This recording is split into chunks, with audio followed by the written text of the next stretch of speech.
I really love cars from the 80s and 90s. You know, your 205 GTIs, your Renault 5 GT turbos. Stuff was just cool. We've often talked about like when was the best era for cars, and obviously you speak to your dad or you speak to your parents or whatever, and they're like, no, they were the better back in my day or whatever. For us, it's sort of like the early 2010s, I suppose, all the way up to like the late 2018, 19. teens, Yeah. where you've got that mix of you and any idiot could drive it. It's got all that power, but it's got the technology. It's the sweet spot, and then obviously everything since then has been crap. What about you? What's the sweet spot for you? I would say pretty much the same. I do also really like 80s and 90s stuff. I really love cars from the 80s and 90s. You know, your 205 GTIs, your Renault 5 GT turbos. Stuff was just cool.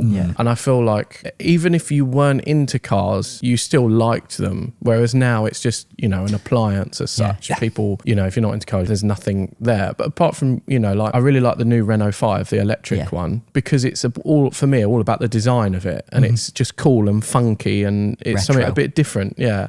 And I think even if you're not into cars, you buy one because you're like, oh, I quite like that. It's quite interesting. Well, as you say, the names for things now have been adopted into cars that look nothing like a Capri or a Mustang or where the 5 is pretty much sort of throwback to what the 5 was. And I think that's why it's selling well, and it's very cool. But I would agree. 2010s, 2005 to 2010, something like that. Cars coming out with silly engines that shouldn't be in them, you know, like your Piëch era Volkswagen stuff and your E60 M5s and the E46 M3, I genuinely believe is one of the best cars ever made.